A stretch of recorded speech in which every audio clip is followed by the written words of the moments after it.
Ooh, fine. Late today, but I wanted to make sure I came on. 1 second.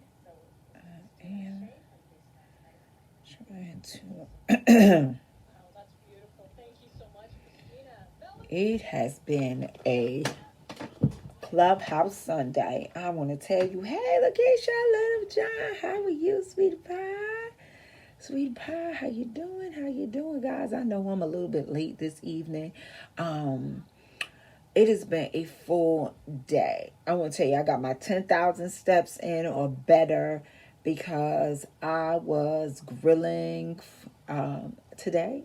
You know, it was a little damp in Maryland, but I decided that I was going to grill and I put some burger. Well, you know, Makai helped me. Makai did the burgers and the hot dogs. I did the chicken and some ribs, and so I started my Memorial Day off today because I don't want to be doing this tomorrow. Tomorrow we are going to eat the leftovers. Right now, after I get off of this live, I am going to run me a hot bubble bath and sit there and soak because every muscle in my body is hurting at this time. So I'm not going to be before you long. I have been on Clubhouse all day long.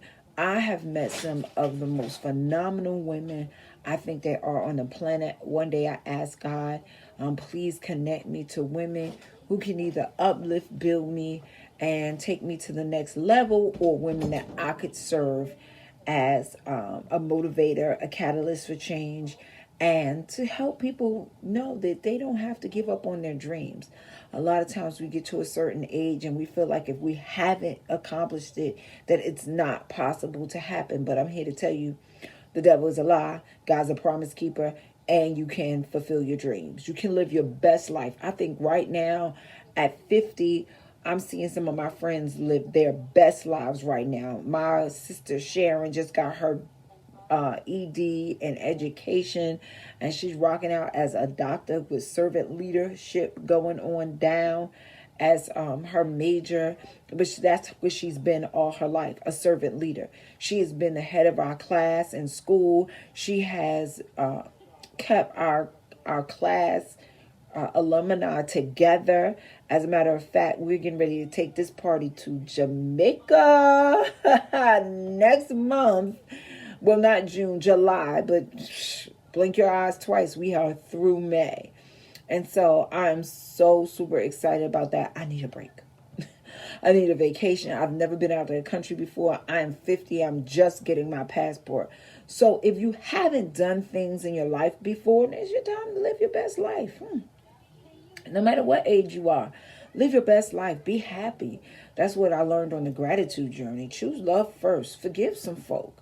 And then you can open yourself up to living the best life possible. So my name is Malika Starr, and this is Sunday night, and it's 9ish. Okay, it's 9ish. I was in a clubhouse right now with some very important people who were discussing a very important purpose, and it's discovering what our purpose is. And before that, we were on a Zoom training call because I was the winner in our One Percenters Club. I have won over $3,000 in training course material with some leaders, thought provokers. Right. Just absorb it in. When you ask the universe to provide, God will provide. He will show up. So I'd like to thank Jay Nolan and Mo Rock and Lena Nolan and Shamiko Cole for pouring into me. Also, I would like to thank Renee Noor, who have kind of taken me under their wing to teach me what they know. And these are heavy hitters in the industries. They are millionaires and six-figure, I don't want to say ring earners because they're not in network marketing. They are about inspiring, uplifting, and coaching. So they're a circle of coaches. And I can't forget my coach that started me all on this mission to live out my best life and know that I could still do my best and do my dreams. And I've got two coaches that came before them, and that is Bob Yates and Mark McKinnon. They are coaches as well. Mark has taught me that I could still act and where my gift lies. He could spot it a mile away. He always plays to my gift. And so if you want to act, Mark McKinnon Studios. If you're in the DMV, you want to. Matter of fact, you do not have to be in the DMV to be a part of any of these coaching programs, because COVID made it so that we could all be virtual and connect with people. I'm connecting with people from all around the world, all around in every state in the country. Because of Bob Yates, we met Mr. Rob, and Rob is all the way up in Canada, and then we're going to do a trip to Canada. I'm like, I'm going to put this passport to use. Renee was like, we're going to Dubai in October. I was like, let me put that on my board, because that was one of my, not bucket list, that was one of my dream lists, my live my best life list of things I wanted to do, and that was go to Dubai. And so it's on my list to do. I'm not saying I'm going or not going, but this is one of those years of live my best life. And so BJ says she wants to act. Let me say hi to some people, because there's some people online tonight. Hey, Mama Ann. Hey, Cheryl Forbes. Hey, Lakeisha Littlejohn. Hey, BJ. And for those, there's some other people online. I can't see their names. But if you want to, please like, tag, share, tell somebody about Nothing But the Truth. And so remember, Nothing But the Truth started with the woe is me, the boyfriend left, and blah, blah, blah, blah, blah, right? And the minute I got over the hurt, the pain, started to forgive myself, forgive that person, forgive all the people that hurt me. Bishop says it all the time at the end of service. I forgive the people that hurt me and left me for dead. And no, they didn't leave me for dead, but they left my feelings and emotions. But I learned something today when we were reading Grant Cardone's 10X book, right? He said people who live in a victim mentality are people who will never win, because they're so focused on what happened to them that they're not focusing on what could be. They did this to me, and so I don't like them, I hate them, and I can't be around them, and I can't be in their space. And we never accept responsibility for the part we may have played in it, even if we were innocent in the playing of the part, right? There's something we could do to change it around, even if we were innocently attacked. There are people who have been violated sexually or violated mentally, and of no fault or clue of their own. But here it is. The responsibility part we can take in that is, what? I'm not going to let what happened to me destroy me. Remember last weekend, I had to say to myself, I'm not going to let the pain of the past ruin my future gain. I panicked in 2 instances, and it cost me big time, because I knew in my heart what I should do. I knew in my heart what was the truth, but because the situation and the circumstance didn't look like what I knew in my heart, I panicked. Now, here's the beautiful thing. I accepted responsibility, forgave myself for that, and now I am getting the education I need to move forward. And that is what Nothing But the Truth is all about. It's not that we have to show up perfect. It's just that we acknowledge where we made our mistakes, where we need some adjustments, and we don't even call them mistakes. In business, after you do your SWOT analysis, they also do risk analysis. What can we do to avoid that pitfall in our lives?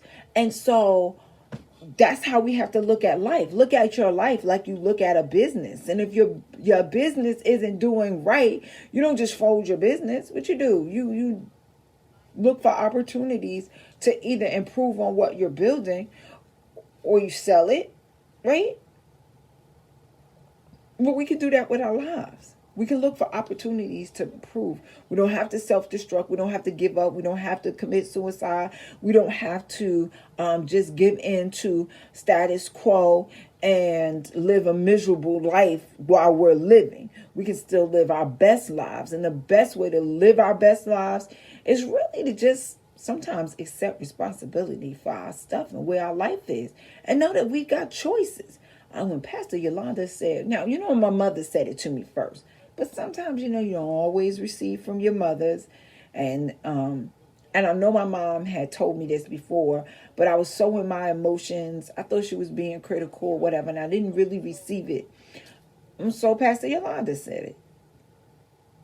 You got a choice in the matter.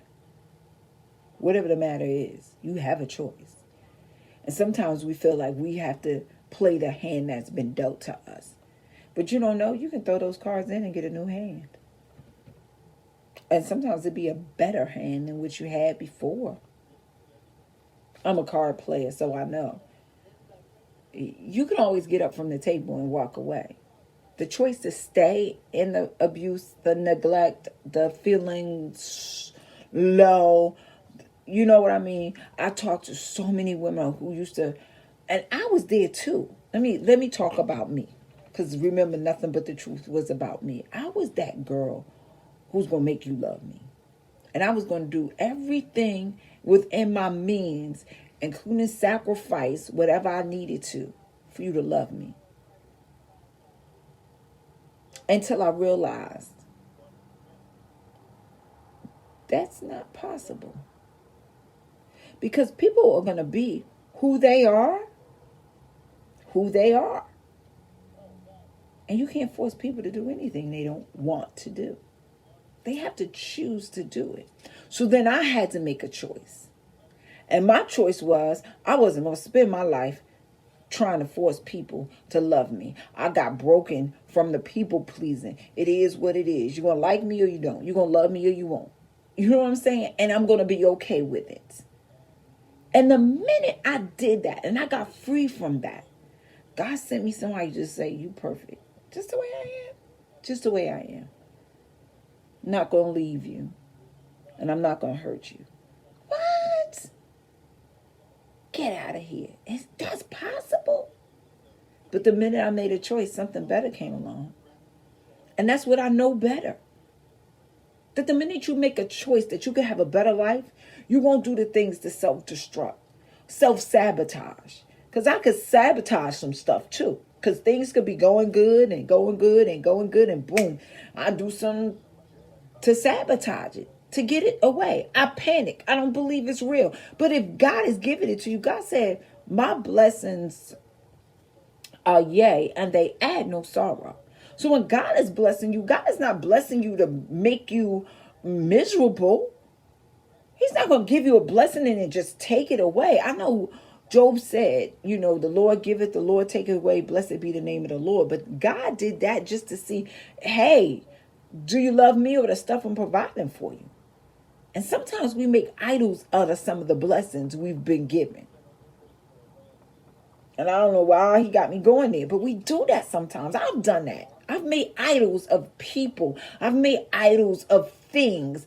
I've made idols of jobs and situations and money and blah, blah, blah, blah, blah.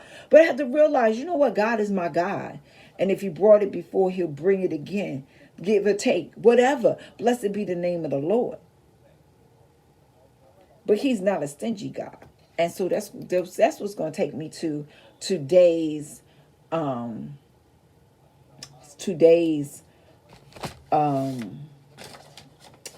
lesson. Well, not lesson, but today's message. I was looking for a straw to send to one of the ladies in Clubhouse. I either read a piece of Pastor Yolanda's book sometimes in the morning, but God said to start reading the straws in that group, encouraging some women and everything. And I loved it so much that I need to read it to you guys. This is very old, very, very, very old. It was sent to me in like 2019, but I felt that it was so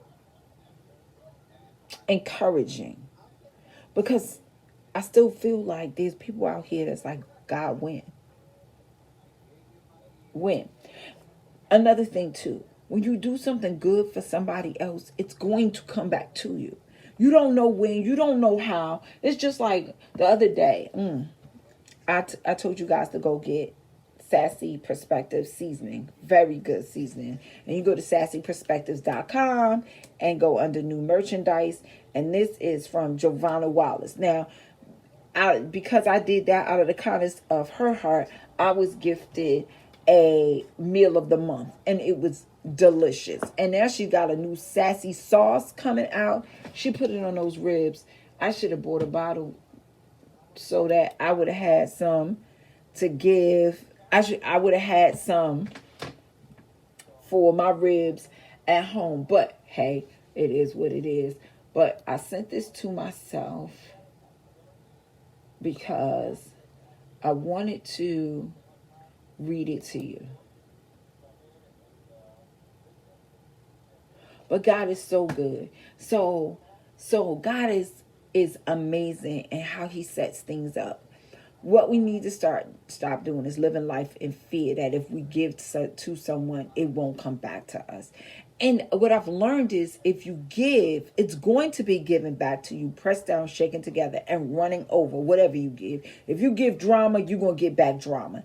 But if you give peace, you're going to receive peace. If you give good, you're going to receive good. But I think sometimes we get a tunnel vision that good should come back to from the person that we gave the good to. And sometimes it does, but sometimes it doesn't. And we shouldn't be mad at that. If that person does not have it within them to give back to us the way we gave to them, all we got to do is put it in our bucket and have no ill feelings. Forgive them for whatever expectation you had of them they did not meet. But I also learned that, what about the chocolate strawberries you make? I remember. Oh, Mom made chocolate strawberries. I did that with Vicky. I haven't made those in a minute. But, hey, Nikki, I see some people who are here. Hey, Mylene, how are you? So, anyway, let me get back to I was being sidetracked. Sometimes we focus on who we helped. And we think that when we get in trouble, they should help us. And sometimes those people are not available to help you in your time of need. You should not get ill feelings towards them because they weren't able to return what you gave to them. And I had to learn. That was a lesson I had to learn, honey, because I used to be like, I was so good to them, and why couldn't they be good to me? But here's the thing. The good that's coming to me now is not coming from the people that helped me. It's just coming because I was good to people. And now I've got perfectly good strangers in the midst that are forming relationships, and they're pouring into me, and they're helping me get past some of the isms and schisms that influence my life and past thinking. Getting rid of the stinking thinking to enlighten and take me to another level of consciousness where abundance is everywhere and scarcity doesn't exist. Because if you serve an omnipresent God, if you serve an all-powerful God, then you know there's no lack in the house. There's no lack for anything you need, want, or desire, whether it be love, whether it be finances, whether it be family, whether it be friends, or faith. And I'm getting ready to write a book on that too. So I'm working on some things. I cannot wait until everything really truly manifests itself of what's going out. I did some things I can't talk about, but there are some things that I can talk about. And I just want to say that I am honored and privileged that God has smiled on me. And I'm a friend of God. And so I'm always going to talk about Jesus because he is the God of my life. And he is who I honor. And as for me and my house, we're going to serve the Lord. So bless his holy name. And so anyway, and this is why, because then I get messages like this. And I was looking for a message to send to one of my coaches in Clubhouse. And I could not find that message, but I found this message and I sent it to her, and it still blessed her life. And it says, stir yourself and wake up. Some of you represent only a shadow of your former self to serve me and defeat the enemy. I have not changed. God said, I am God, I change not. That's his word. That's what he says. He says, I am looking throughout the whole world to find those who are faithful to do all that is necessary to stand against hatred and violence. I seek those who will express love and care for all, says the Lord. John 15:12 says, this is my commandment, that you love one another as I have loved you. So let me tell you about God's love, right? Because the church has religious lies. That's not a word, but it sounds good, religious lies, because they are religion lies. To tell us that we must clean ourselves up and be perfect before we step into the house of the Lord. And while that's a trick of the enemy, it's because a lot of times we can't clean ourselves up without the grace and knowing what that grace is. That would motivate us to get our lives together. And get our lives together means really just changing your thinking and thought pattern from a slave mentality to an abundant mentality, from a lack and scarcity mentality and to abundance prosperity mentality. See, that's what, to release ourselves. One of the questions we had to ask ourselves, well, what in our past influenced our goal making decisions for the future? And a lot of us were shaped out of the mentality of our parents who grew up where there was lack, where there was fear, where they were told that black people didn't have opportunity, where, we were shaped in that form that you went to college and you got a job. Or I noticed in DC, it wasn't so much go to college and get a job. A lot of my friends got into Marion Barry's programs way back in the day and got good government jobs, and they stayed in the government. And the other thing is, a lot of everybody's like, I want to get in the government. But the thing is, the people I talk to that's been in the government 20, 30 years don't like being in the government. Boom. They ready to get out. But somewhere in their mindset, back in the day, you were told, go get you a good government job. Right? Go get you a good government job. That's going to last you 20, 30 years. You're going to retire. You're going to have these great benefits and everything. We weren't taught to go start our own businesses. We weren't taught that we could be entrepreneurs, that we could be writers, that you needed, if you wanted to be a writer, you needed to be famous and be shot through big publishing houses. No, now you can write your books and get published, and you can self-publish your books. And I teach a class on how to self-publish your books. Right? But there are things that you could do. Matter of fact, as a matter of fact, I was going to say that really fast and really New York, right? As a matter of fact, when you were born, you had a dream. And God showed you in that dream what you were supposed to be when you grew up. And those that followed that desire live life on their own terms.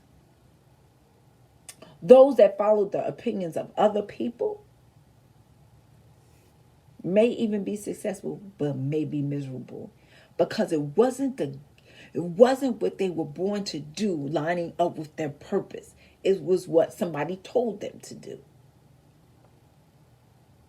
I got a theory and I want to test it, but at another time. But anyway, let me go back to this, because this was really cool. And it says, the Father says today, do not look for pennies from heaven. I am not that stingy. Meaning God is not going to just trickle down just pennies from heaven to take care of you. He knows your needs. He knows your concerns. He knows your worries. He knows your fears. And he's more than able to change the situation. But you have to make the choice that you're going to do what you need to do. If nothing more than make the choice that you want to see a change happen.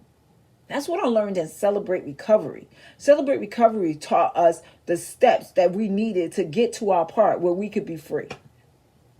And one of them was taking an inventory of your life. And part of shedding that victim mentality is that we lose the blame game. Well, Jay did this to me, and this is why I do this. And, me and Makai go back and forth all the time about what's the point. If he doesn't get his way or things don't make sense to him, he's like, what's the point? And it's funny because if I must be honest, that's not Makai. That used to be me. Well, if I didn't get celebrated because I made the honor roll, what's the point? But we shouldn't do things just to be accepted by people. Because I got to come on and do this show every Sunday, regardless of who's on. Whether it's one person, 2 people, 50 people. Because in my consistency, something will show up. And God will know that I'm faithful to the little thing he called me to do. So he can make me ruler over much.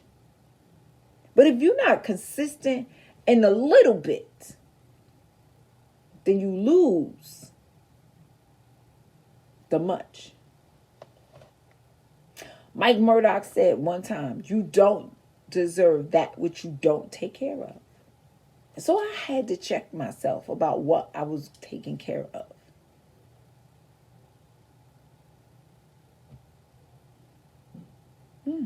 Something to think about. But God is saying, I'm not stingy. He's not stingy. And whatever we need, he's going to provide it. He says, I do not put my hand over the coffers of heaven when you approach my throne. At the moment you ask of me that which is needed and necessary of your life, my hand has already moved to pour out a blessing that you cannot contain. The hour has come when supply will no longer be a distraction to you.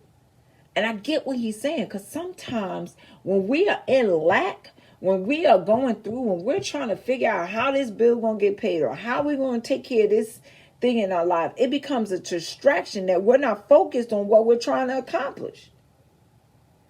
He says, I will manifest the manna from heaven that meets your need, just as I manifested the manna from heaven that fed the multitudes in the wilderness. I am that manna, says the Father. I can no more withhold any good thing from you that I could not withhold myself from you.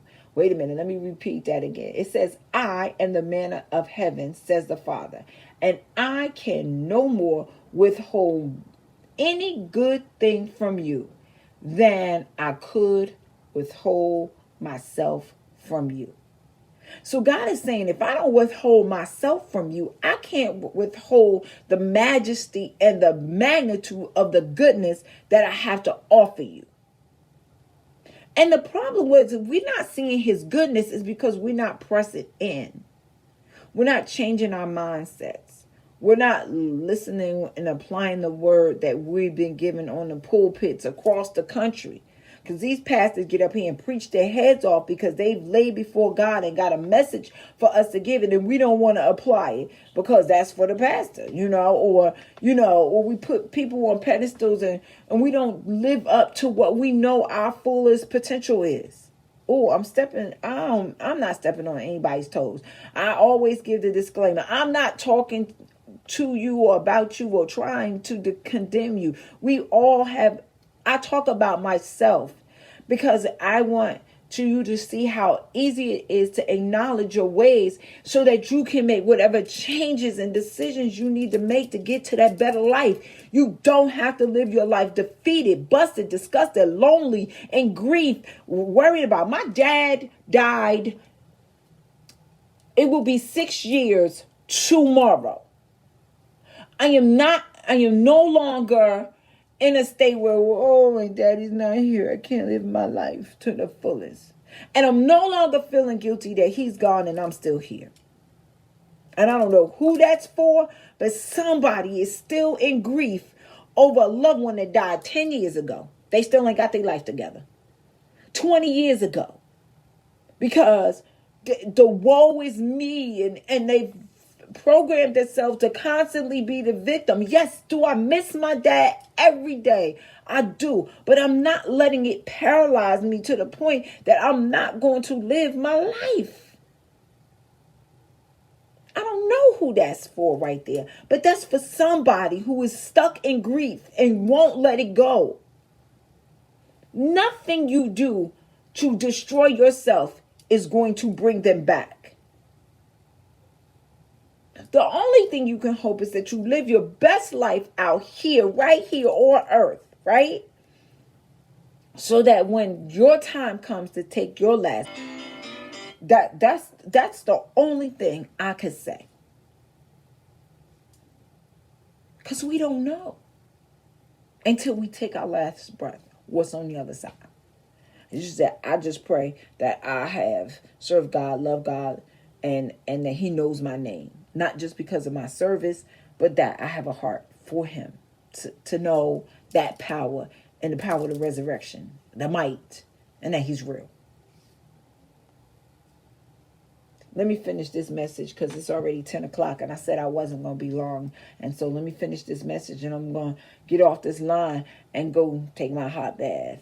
It says, I know that it is not what you have been taught. They have claimed I cherish some higher purpose in denying and withholding my stated promises from your life. Who are they anyway? Did they give their sons to meet your need? How dare the sons of men presume upon the generosity of my hand? Open your mouth wide, says the Father. I'm about to give you a full heart and a satisfied belly. You will have enough to meet your need and plenty left to provision those who look only to you for sustenance. He said your cup is going to run over. Come on, Jesus, let my cup run over. That's something to dance about. Let my cup run over. It says, open your hand to the poor, and I will open my hand expansively to you.